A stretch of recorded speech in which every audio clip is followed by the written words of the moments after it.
Hello, welcome. Thank you for joining us.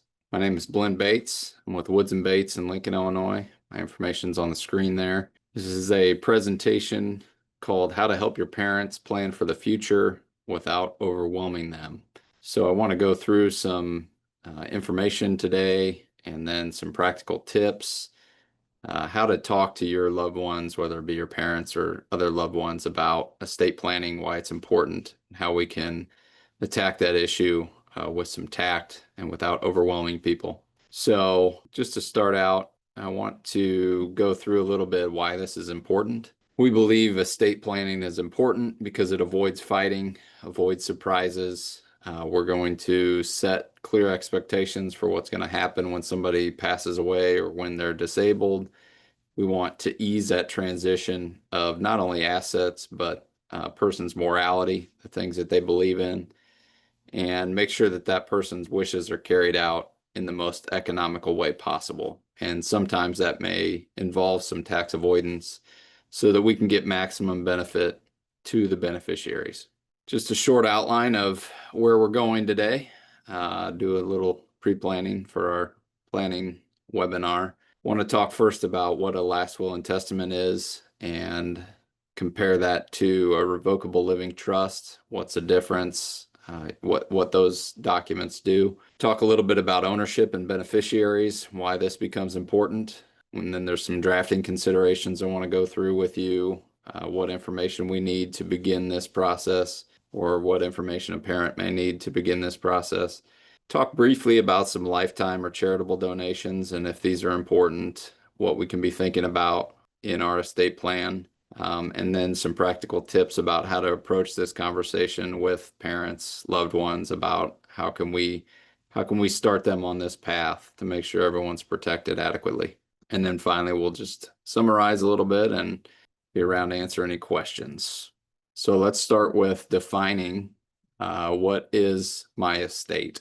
Person's estate is the real and personal property that they own at the time of their death, and those are the assets that are going to pass to their heirs or their beneficiaries after the payment of any of their debts, if they have any. When we talk about estate planning, then estate planning is planning for our eventual demise to ensure that our assets are passing to the appropriate people, to the appropriate entities, and we want to do that usually with the least amount of negative tax implications.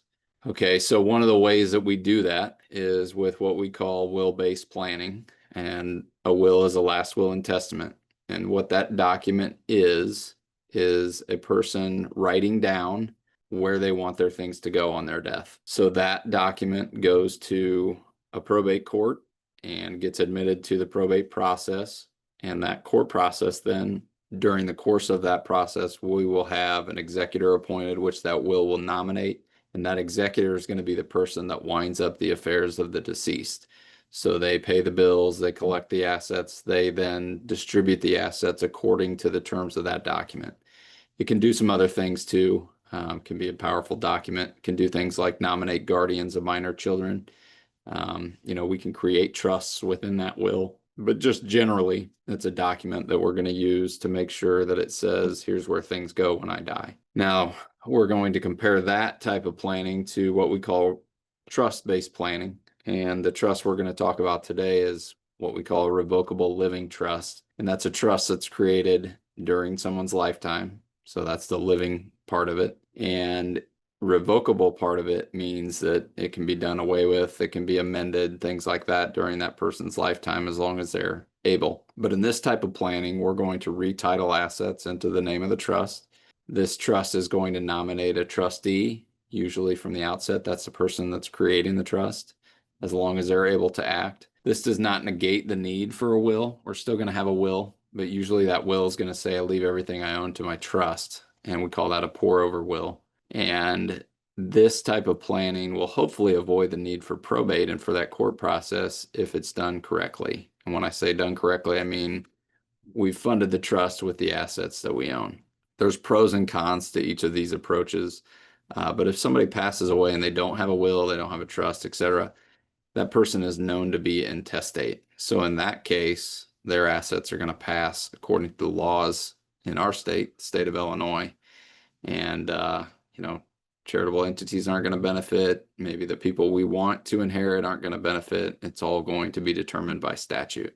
So I put together this little chart here, and this chart shows us some of the differences and pros and cons of a will-based type plan versus a trust-based type plan. And as you can see in the first category there, on the left side, we have the last will and testament. And while we're still living, there's a lower cost up front to produce that type of plan, mainly because there's a lower time commitment, not as much work in that type of planning. And if somebody becomes disabled, this type of planning does not delegate control of the assets that the person owns. Okay, now on the right side, still under this while living column, if we look at the revocable living trust area, has a little bit higher cost up front to create. There's some increased time commitment to make sure that that trust is funded with the assets that we own.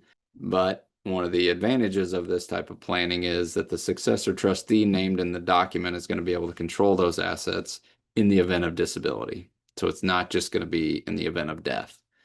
Okay, then we look to after death, and on the left side there with the will-based plan, we do have court involvement. We have that probate process where that will gets admitted to probate, that executor gets appointed, and then that executor is the one that transfers the assets to the beneficiaries or the heirs.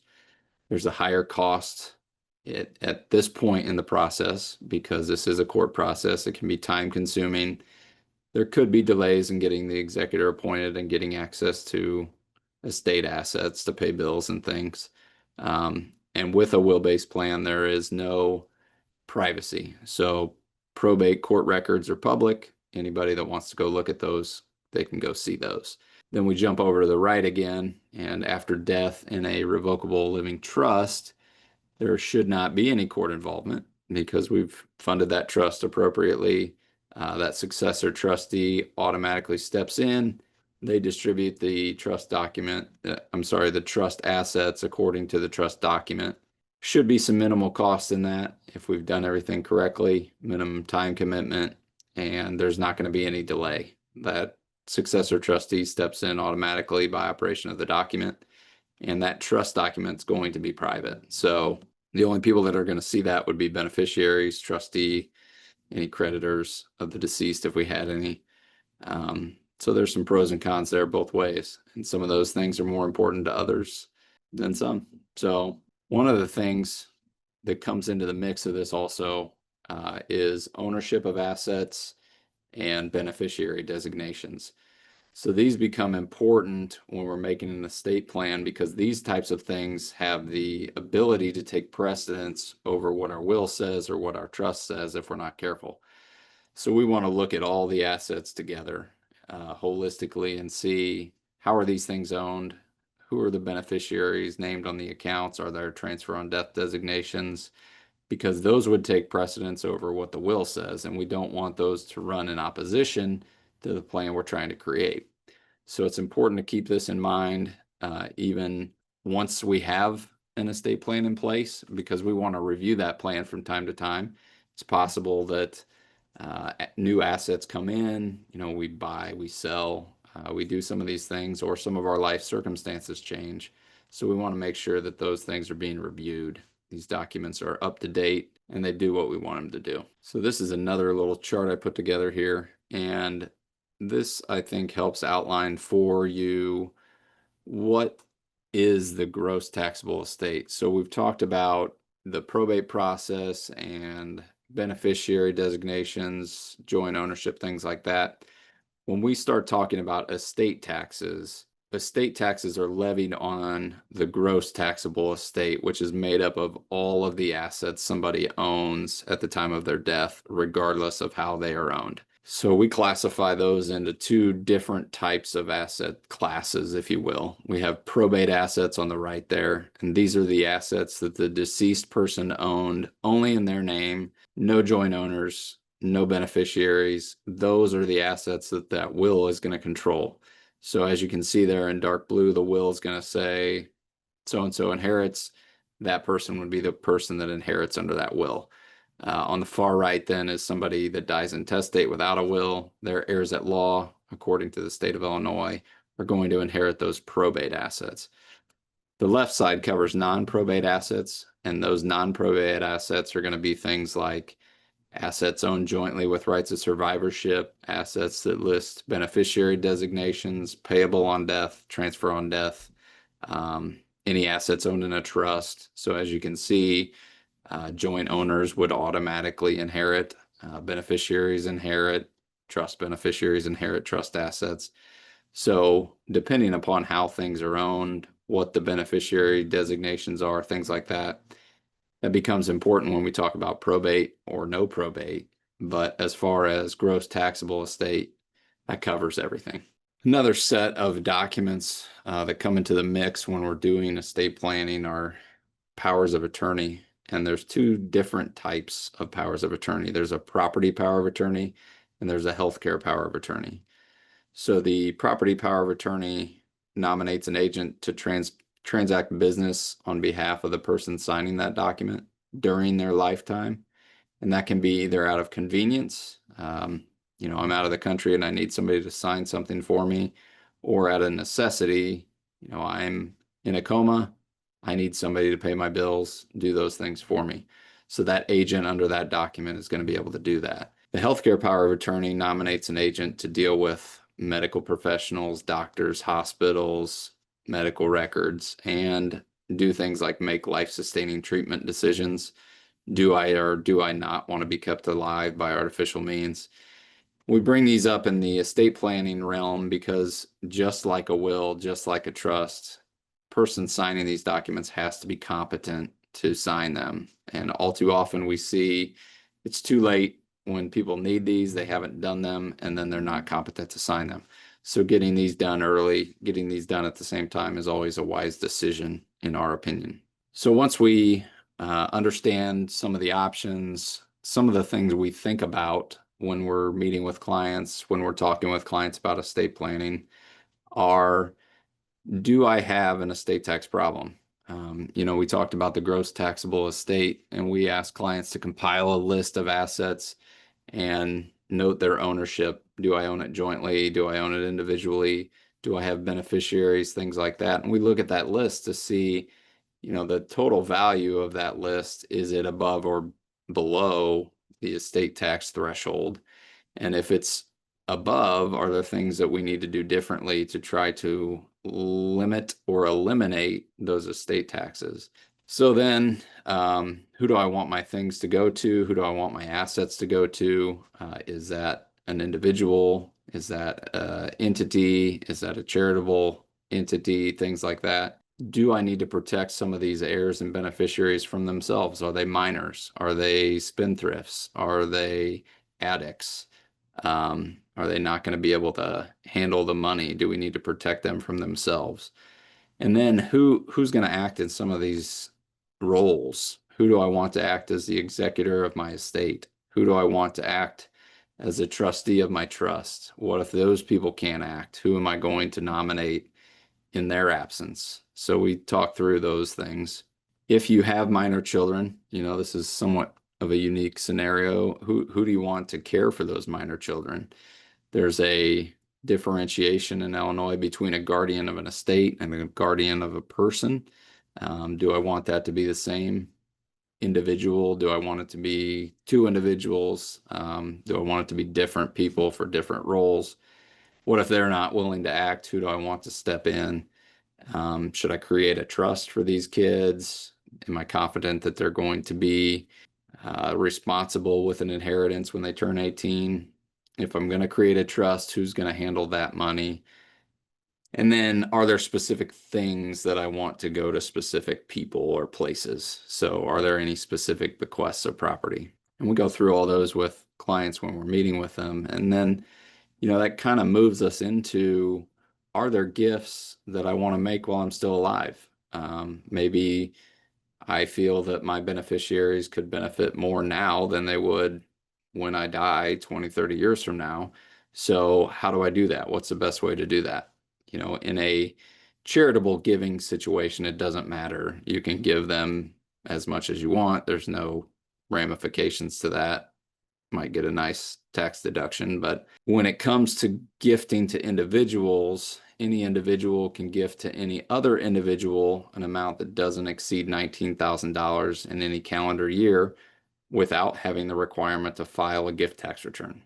If the gift is over $19,000, a gift tax return is required to be filed, and that could create some unintended circumstances.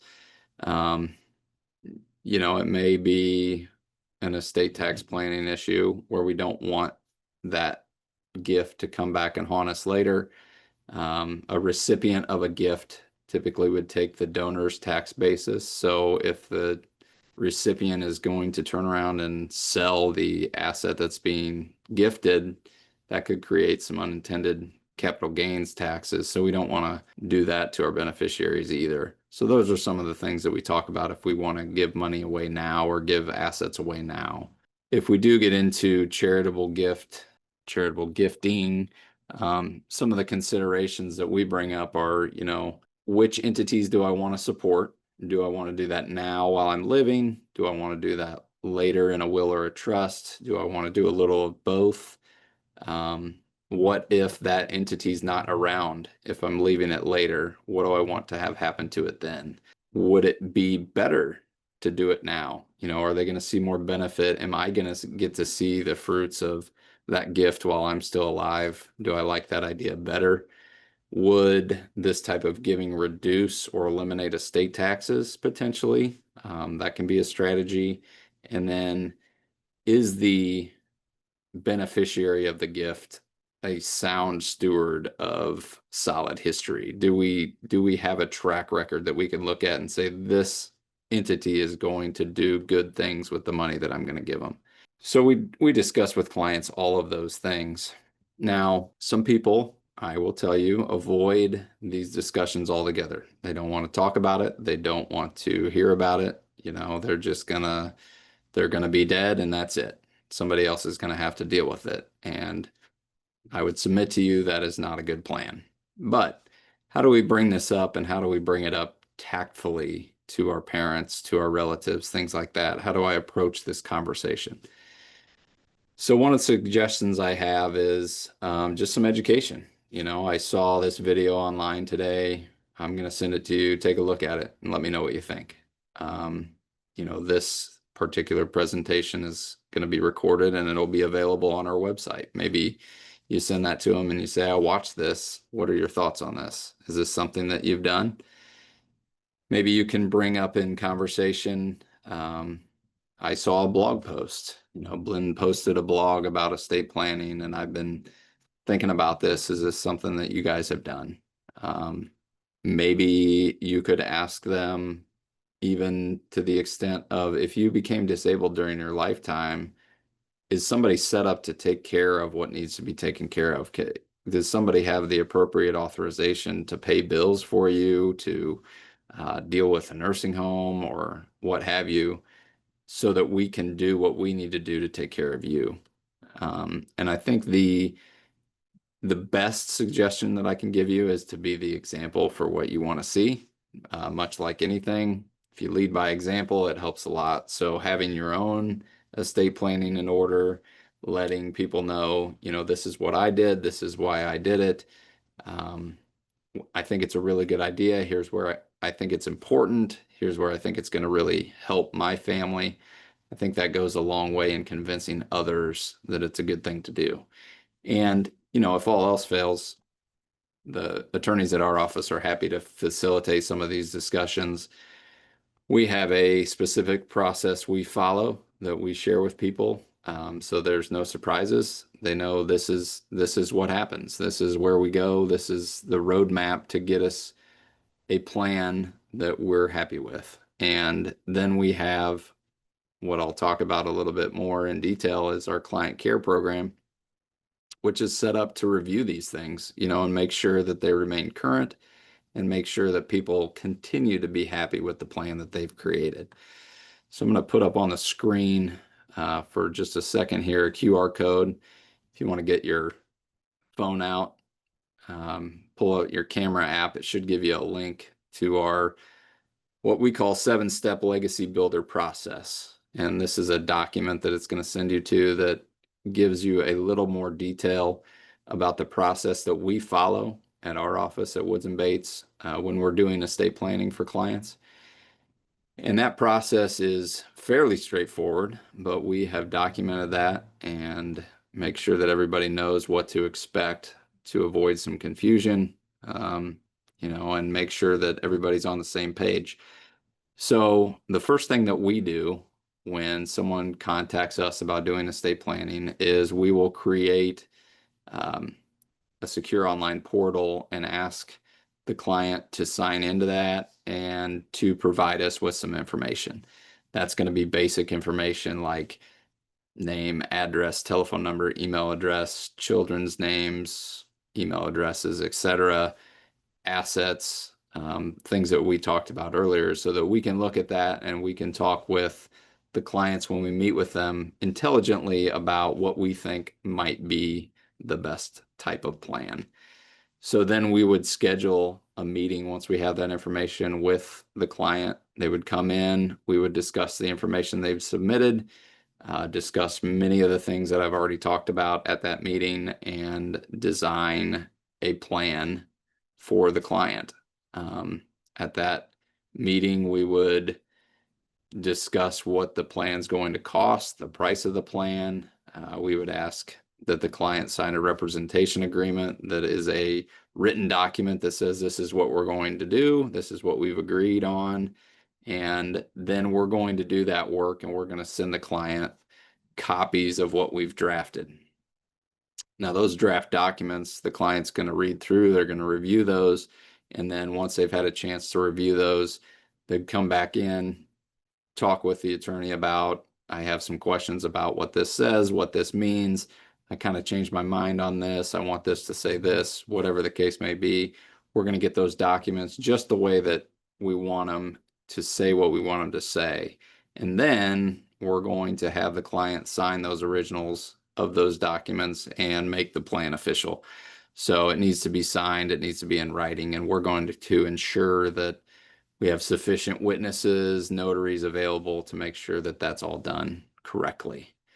And then finally, like I mentioned a little bit ago, we have our ongoing review, our client care program. I'm going to put a QR code up here for that. That's going to take you to our website. All of this information is available in the resource section of our website, which is woodsandbates.com. But that client care program is an ongoing maintenance program we have that allows us to meet with clients a couple times a year after they have established an estate plan and make sure that our assets stay in alignment like we talked about, and to make sure that everyone's on the same page of what's going to happen. So included with that is not only an asset alignment meeting every year, but also a kind of a meeting that's at the pleasure of the client, who they want to be included in that meeting.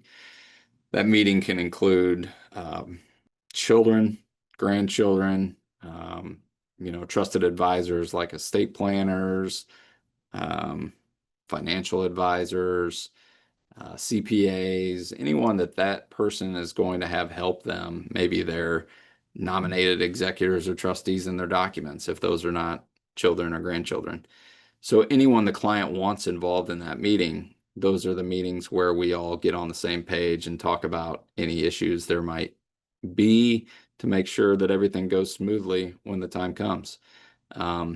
There's some other added benefits in that program that are all listed in the program materials there. It is an acronym, stands for check-in, asset alignment, refer, and educate. So that's what we hope to do through that program for our clients over time. There are things we don't do. There are things that are non-legal that come up, but we have a list of people that we will send clients to that we know do a good job, whether it be anything from realtor to plumber or anything in between. We want the best for our clients, and we want to get them to the people that are going to do the best job for them. So here's a little brief case study, which shows a little bit about the cost of planning versus the cost of failing to plan. So There's two separate estate tax systems. There's an Illinois estate tax and there's a federal estate tax. And the way these work is on an exemption amount. So if you go back to the slide where we talked about the gross taxable estate, if someone's gross taxable estate, everything they owned, is valued at more than $4 million, in Illinois, the state imposes a state estate tax. And that's a regressive tax. It's about a 28.5% tax rate. And that tax rate goes down as the value of the estate goes up, but it is pretty punitive, as you'll see here in a minute. But the federal exemption is much higher. The federal exemption is almost $14 million. That tax rate is very punitive. If you have an estate that exceeds that amount, there is definitely tax planning that you can do to reduce that tax. But the Illinois estate tax does not have what's called portability. The federal system does. So a spouse can basically use an unused amount of an exemption of their predeceased spouse. So a married couple has a federal exemption basically of 28 million. Illinois, that is not the case. It is a use it or lose it exemption. And if you do not use it, you lose it. So we'll say, for the sake of the example, that the cost of planning someone's estate is somewhere in the $3,000 to $10,000 range. That's what all-in cost would be. If you have a gross taxable estate of $5 million, the Illinois estate tax that will be due at your death, absent any other planning, would be about $286,000. Okay, so as you can see, that's above the exemption amount of $4 million by about $1 million, but it is a extremely punitive tax. On an $8 million estate, the same Illinois estate tax would impose $680,000 in tax. Okay, so if a married couple had, say, about $8 to $10 million, and they appropriately planned their estate and did some tax planning, they could reduce that tax pretty well to about zero most of the time. If they did nothing, they're looking at $680,000 of tax when that second spouse dies. And that's a big, big difference. So there can certainly be some unintended consequences if we don't plan, especially when you get into the estate tax realm. So in summary, everyone's circumstances are different. We believe at Woods & Bates that estate plans need to be specifically tailored to the client's wishes by the client and the attorney. These estate plans, in our opinion, also are not set it and forget it. They need to be reviewed. They could potentially need to be revised and to remain current. We hope that our client care program provides that to our clients, make sure that when they're passing away or when they're becoming disabled, that things work the way we want them to work. There's not surprises. We don't want litigated estates. Everyone, we believe, should make their wishes known while they're still living. This avoids confusion, avoids fighting. If we can avoid feuding and confusion, we're way ahead of the game. We don't have people in court spending tens of thousands of dollars fighting over someone's estate because we didn't understand what was supposed to happen. We want to avoid that. And I believe that we can. So we are happy to schedule a time for you to come in, discuss with one of our attorneys your individual situation in more detail. If you want to bring a parent along, have them sit in on that, that might be a good way to start the conversation. Our information's on the screen there. I appreciate you joining us today, and we look forward to talking to you soon.